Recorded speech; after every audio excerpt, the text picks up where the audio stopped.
Kenapa orang suka menilai sebelum mengerti? Gue mau cerita ya. Gue punya banyak temen lah ya.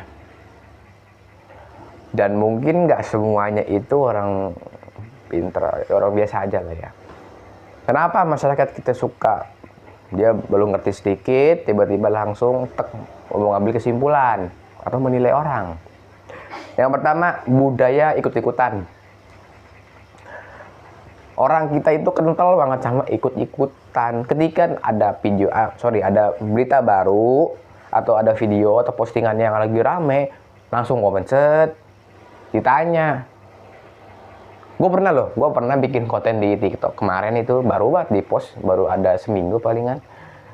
Ada orang komentar, udahlah lo tuh nggak usah ikut campur, lo tuh cuma taunya dongeng doang. Ya, gue bilang, gue baca komentarnya, apa yang disebut dongeng? Apakah kita tidak boleh berpartisipasi atau kita berkomentar perihal suatu berita? Kan enggak, kita kan hidup dalam negara berdemokrasi kan. Gue tahu menilai orang itu nggak ada masalah, itu kebebasan berekspresi. Gue paham, karena kita tinggal di negara demokrasi. Secara undang-undang, secara hukum ada peraturan khususnya. Nah, tapi yang disalahin, yang kita perlu perbaikin bukan cara ininya, bukan undang-undangnya, tapi cara menyampaikannya. Ketika kita ingin menyampaikan sesuatu, ketika kita ingin menyampaikan hal-hal baru, ya, terhadap, misalnya kita ingin menyampaikan kritik terhadap berita nih, atau informasi yang lagi rame, kita tonton dulu sampai full. Jangan nonton setengah, tiba-tiba, wah, mereka ini nggak bener nih, udah, tutup. Nah, nggak tahu kan, gitu. Nah, kadang orang kita cuma ikut-ikutan.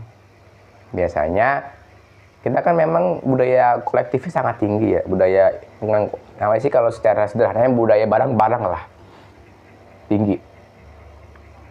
Bisa dipengaruhi tokoh agama, tokoh adat, terus juga mungkin beberapa idola. Nah, biasanya orang-orang kita itu gampang disetir atau dikontrol pola pikiran nih. Sama tadi tokoh agama mungkin, atau tokoh adat, atau idola mereka. Ketika gue tanya, misalnya ada berita lagi rame nih, pendapat lu gimana? Ya gue bilang ikut ingin gue aja lah, temen gue aja, atau gue ikut idola gue aja lah. Kan gak gitu ya. Kita kan diberi akal nih, dikasih akal nih sama yang di atas nih, buat berpikir, bukan ikut-ikutan. Kadang gue juga agak gimana ya, kalau gue nanya sama orang yang nggak ngerti nih, yang memang udah terbelenggu pola pikirnya, ditanya begitu juga, gue juga udah males tanggepinnya gitu loh. Karena ya mereka percuma kita ngomong sama mereka. Jadi kalau misalnya kenapa ada masyarakat kita nggak maju atau stagnan, ya karena pola pikir mereka nggak ada kemauan belajar. Oke, gue bakal balik ke sejarah nih. Ketika masa kegelapan di Eropa itu Aflarung atau apa gue lupa namanya, teman-teman bisa koreksi ya. Ketika waktu sejarah di mana gereja membredel pengetahuan, di mana filsafat sempat dilarang karena menggoncangkan otoritas gereja. Ini waktu dulu ya, sejarah di Eropa, bukan sekarang. Eropa, ingat Eropa teman-teman ya. Masyarakat Eropa sangat percaya akan sihir, akan mistika dan sebagainya. Ada beberapa filsuf yang dia belajar, dia mungkin mengembangkan pemikirannya yang awalnya seperti beredel, dilarang, alhasil berkembang dan Eropa sekarang maju.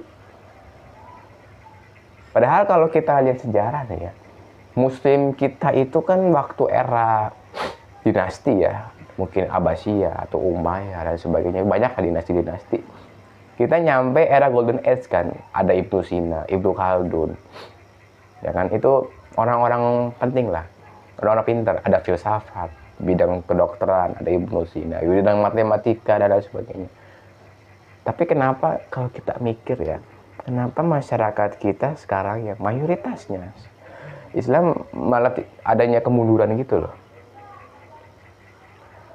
Nah, kita sebagai masyarakat jangan hanya ikut-ikutan. Kita belajar menanggapi berita dengan sederhana, gampang. Teman-teman kalau mau nanggapin berita, yang pertama kita tonton sampai habis. Yang kedua, kita baca komentar dulu. Takutnya ini berita emang sengaja dibikin buat nutupin berita selanjutnya. Enggak, sorry. Ketika ada berita rame, pasti nutupin berita yang lain. Sengaja. Polanya seperti itu. Dan teman-teman pasti udah paham, nggak usah gue kasih tahu lagi. Ketika masa kegelapan dulu di Eropa melanda, ya, di mana pengetahuan dilarang oleh gereja dan lain sebagainya. Teman-teman bisa cari di Google ya, nanti akan gue tampilkan aja di sini di layar. Dan akhirnya beberapa ilmuwan, beberapa tokoh filsafat mereka bekerja sama untuk menyebarkan pengetahuan, memberikan pengetahuan edukasi. Dan kita juga sama, kita jangan hanya ikut-ikutan. Ya, teman-teman nggak, siapapun yang nonton video ini, mau Anda itu tokoh besar, mau Anda itu orang biasa, mau Anda orang kaya, berpikir kritis adalah kewajiban semua orang. Itu. Mau Anda itu tidak pintar dalam kelas, mau Anda bukan orang kaya, mau Anda nggak mau belajar, berpikir kritis itu harus bisa. Bukan hanya kritis banget, enggak. Yang penting kita bisa nanggepin sebuah hal baru. Itu aja teman-teman. Oke, semoga video ini bisa bermanfaat. Terima kasih dan sampai jumpa lagi di video selanjutnya.